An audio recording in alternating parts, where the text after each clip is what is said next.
ভাই লাইন কি পিছনে আরো?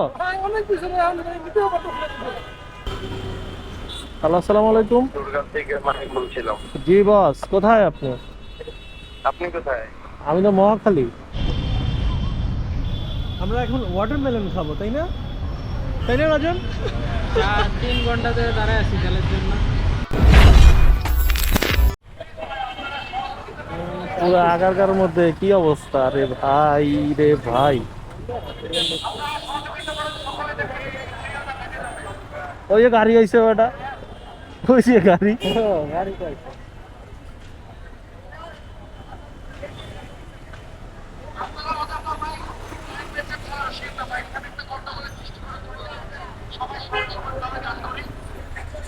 কি বলে? সবাইকে সহযোগিতা করতে বলতেছে, ব্যায়াম লাগাইতে মানা তো করছে। কাহিনী হয়েছে কি, কাহিনী হয়েছে একটা ঘটনা শোনাই আপনাদেরকে। তো রিসেন্ট আর কি আমার কাজিন আসছে বিদেশ থেকে। তো ও আসার আগেই 3-4 মাস আগেই বাইক কিনে রেখে দিছে। তো এখন ধুমায় বাইকটা চালাইছে, গ্রামে আসছে, ধুমায় বাইকটা চালাইতেছে। তারপরে হচ্ছে এখন যেই ফুয়েল ক্রাইসিস, এই ক্রাইসিসের কারণে সে এখন বাইক চালাইতে পারতেছে না। আর সে এখন খুবই ফেড আপ। তো করছে কি, তেলের লাইনে দাঁড়াইছে 400 বাইকের পেছনে। তো 400 বাইকের পেছনে থাকার পরে সে বলতেছে যে সে চিন্তা করেছে সবসময় দেশ গ্রামের পোলাপান বুঝেনি তো, ফাঁক ফোকর আছে কোথায়, এগুলা আবার ওদের মাথার মধ্যে বেশি ঘুরে। তো দেখতেছিল আর কি ওদের কোনো ভাই ব্রাদার আছে কিনা। হ্যাঁ, তো ভাই ব্রাদার আছে কিনা পাম্পের মধ্যে, বা পরিচিত কেউ আছে কিনা। তো যা দেখে যে পরিচিত একজন আছে, তারপরে বলতেছিল যে আয় মামা তুই গাড়ি নিয়ে চলে আয়, তারপর তোরা ফুয়েল দিয়ে দিতেছি। তারপরে ও ওইখান থেকে মনে হয় 1000 টাকার ফুয়েল নিছে মেবি। আর এক্স্যাক্টলি মনে পড়তেছে না, 1000 টাকার ফুয়েল তখন ওইভাবে নিছে। তো এটা আনফেয়ার, যেটা আমাদের সাথে, আমরা যদি লাইনে দাঁড়ায় থাকি, আমাদের সাথে যদি এমন হয় তখন আমরা এমন বলবো। বাট ও যেটা করছে এটা চালাকি করে এটা কাজ করছে। বাট এর আগে আবার করছে কি, এক লোক হচ্ছে ফুয়েল নিছে, নিয়ে তো আসছে, আসার পরে বলতেছে ভাই ফুয়েল লাগবে কিনা। তো ও করছে কি 5 লিটার ফুয়েল 800 টাকা দিয়ে কিনছে। তো তখন আর কি এটা ওই পাম্পে যাওয়ার আগে। তো তখন পরে আফসোস করতেছে 5 লিটার ফুয়েল নিছে 800 টাকা দিয়ে। তো এই জিনিসগুলো আর কি হয়ে গেছে। আর এটা নিয়ে আর কি খুব হাসাহাসি করলাম তখন। আর এখন যাচ্ছি, দেখলেনি তো যে আগারগাঁয়ে যে ইয়েটা আছে, আগারগাঁয়ে তালতলা বলে ওইটাকে, তালতলার যে ফুয়েল পাম্পটা আছে, সেখানে দেখলাম যে ফুয়েলের গাড়ি আসছে, অ্যানাউন্স করতেছে যে আপনারা বিশৃঙ্খলা না করে আপনারা ফুয়েল পাবেন। বাট আমার মনে হয় না যে আমি এখানে দাঁড়ালে ফুয়েল পাবো, কারণ সিরিয়ালটা একদম সঙ্গীত কলেজের পাশ দিয়ে ঘেইসা পুরো পার হয়ে গেছে। তো এখন ওইখানে না দাঁড়ায় আমরা মহাখালীর দিকেই চলছি, যাইতেছি আর কি, দেখি ওইখানে কি হয়।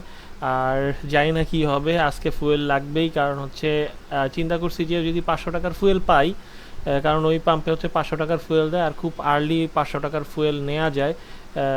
মানে এক্সপেক্ট ট্রাস্টের লাইনে দাঁড়ানোর থেকে ওই লাইনে দাঁড়াইলে আমি খুব তাড়াতাড়ি আর কি ফুয়েলটা নিতে পারি। আর এই জন্যই আর কি সেখানে যাচ্ছি, যে 500 টাকার যদি আজকে নিতে পারি, দেন আবার পরশু 500 টাকা নিয়ে নিব। তো এই চিন্তা ভাবনা, এই মেন্টালিটি নিয়েই আর কি ওদিকে যাচ্ছি, দেখি দেখা যাক কি হয়। আর আমার সাথে আছে আজকে রাজন। রাজনকে নিয়ে নিছি কারণ একা একা বোর বোর ফিল হব। আর ও বলতেছিল কতক্ষণ লাগবে, আমি বলছি যে কারণ এর বৃহস্পতিবার যখন নিয়েছিলাম ফুয়েল, তখন তো লাগছিল হচ্ছে মাত্র 1-1.5 ঘন্টার মধ্যে লাগছিল, আপনারা দেখছেন। কিন্তু প্রচণ্ড রোদ থাকার কারণে আর কি অনেক এক্সস্টেড হয়ে যাই। আর তখন আবার অফিসে ছিল, তো ওদিন খুবই খারাপ লাগছে। সারাটা দিন মনে করেন পুরা অবস্থা খারাপ হয়ে গেছে। তো যাই হোক, আজকে যেহেতু চলে আসছি, আজকে যদি 500 টাকার পাই তাহলে 500 500 1000 হয়ে যাবে। আর কিছু এক্সট্রা তেল ছিল আমার ওই বাইকের মধ্যে, তো এক্সট্রা কিছু 2 লিটার 1 লিটার থাকেই, ওটা সহ একদম পারফেক্ট হয়ে যাবে। যাই না কি হবে, চলেন দেখা যাক কি হয়। 30 নাইন ভাই। হ্যালো, আসসালামু আলাইকুম। দুর্গা থেকে মাহিম বলছিলাম। জি বস, কোথায় আপনি? আপনি কোথায়? আমি তো মহাখালী। মহাখালী দাঁড়াইছেন নাকি সিরিয়াল? এই যে যাচ্ছি আর কি রাস্তায়। এই আমি অফিস আসেন, আমি সাথে একসাথে যাবো। আসেন, আপনি লাইনে আসেন। ঠিক আছে। 1 মিনিট থেকে 1.5 মিনিট। আর এই জায়গায় দুইটা দিয়ে দেয়, বুঝছো, তাড়াতাড়ি হয়ে যায়। ওটি তো লরেই না, এটি তো লরে বেটা, এটা তো এখন দিব তেল পাবি। কোন দিক দিয়ে যাইবো? ওই দিক দিয়ে আসতেছে। এই যে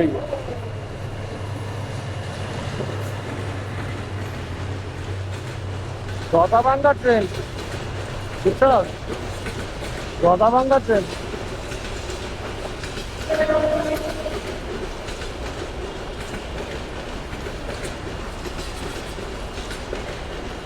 মজা।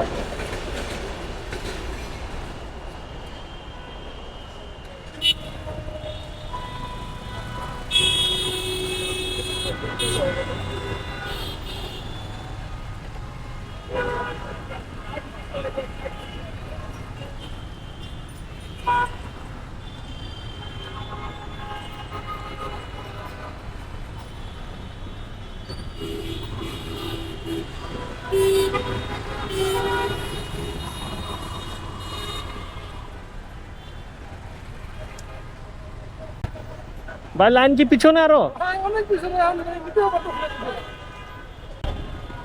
দেখি ভাই।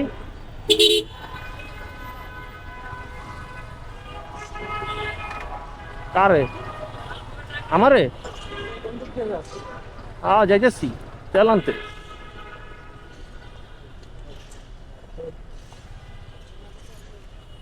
আবার রেল লাইন দিয়ে চালাইতে হতে পারে, কি কর?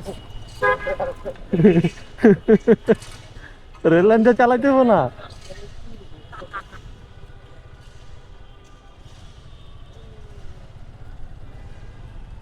চলে আমার গাড়ি উইরা উইরা।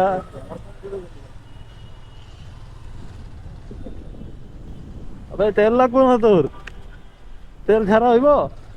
তেল লইতে যাইতাছি।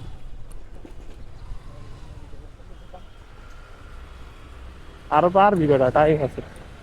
কয় ঘন্টা ভিডিও করবি?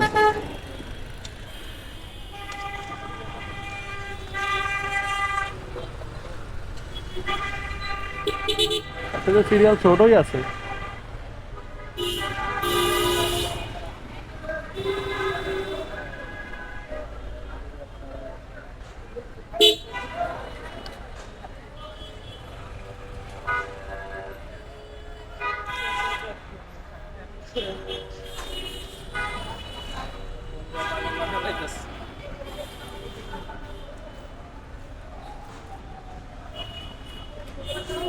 ভাই আপনার পিছে আমি, ঠিক আছে?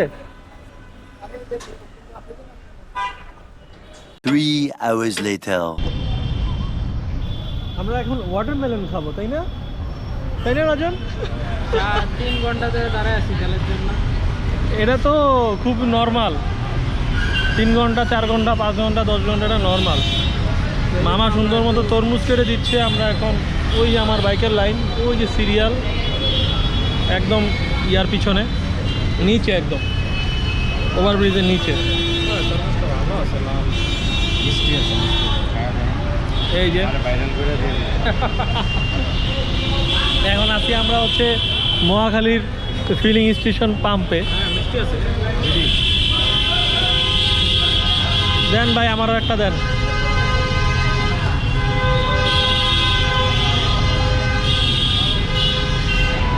বাইকের লম্বা সিরিয়াল, মাহিম ভাই পিছনে, সাজ্জাদ ভাই পিছনে, একদম পিছনে। Thank you. বিসমিল্লাহির রহমানির রহিম। আসেন আমরাও খাই। অবস্থা একদম, চেহারার অবস্থা একদম বাজে। ও সেরা সেরা সেরা। তেলের লিটার পরও আজকে খাওয়া দাওয়া সহ 300।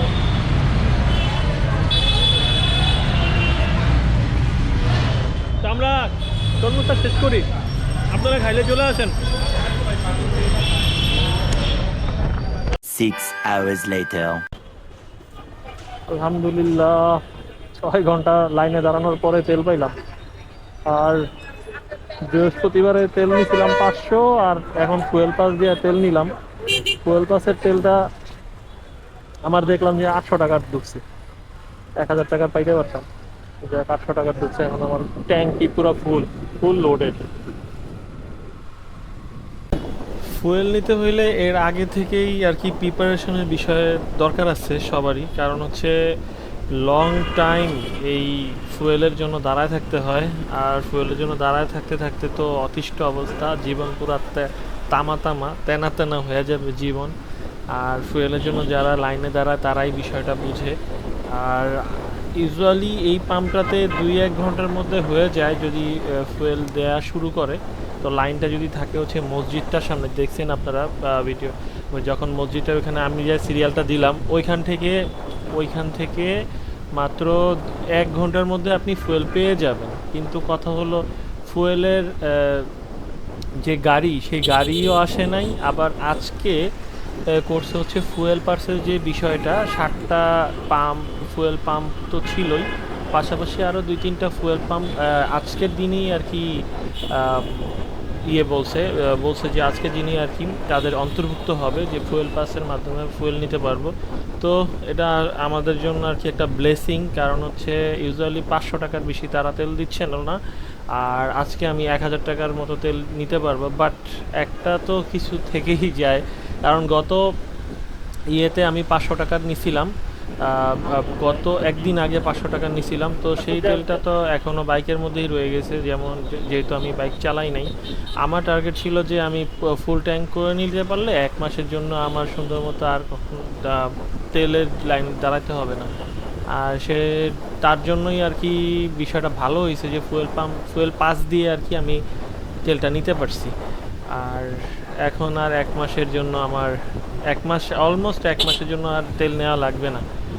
আর লাইনে দাঁড়াইছি, তেলের গাড়ি আসছেই 4 ঘন্টা পরে, আমরা লাইনে দাঁড়ানোর 4 ঘন্টা পরে তেলের গাড়ি আসছে। তারপরে আবার ফুয়েল পাসের যে বিষয়টা থাকে, অ্যাপের যে রেজিস্ট্রেশনের বিষয়টা থাকে তারা ফুয়েল পাম্প থেকে মানে যে অথরিটি থাকে তাদের পক্ষ থেকে আবার রেজিস্ট্রেশন করার একটা প্যারা ছিল তাদের। এই হ্যাসেলের জন্য সময়টা গেছে। তো যাই হোক, এর জন্য আর কি লেট হয়েছে আর একটু আধা ঘন্টা। দেন আমরা 1 ঘন্টার মধ্যে, যখন তেলটা স্টার্ট করছে 1 ঘন্টার মধ্যে ফুয়েল পেয়ে গেছি। আর মাঝখান দিয়ে কত মানুষ কি করে, একদম আমরা সিরিয়ালে আসি, সিরিয়াল থেকে তেল না নিয়ে তাদেরকে একদম ডিরেক্ট তারা উল্টা এসে ঢুকে তারা ফুয়েল নিচ্ছে। তো এটা একদমই আনফেয়ার।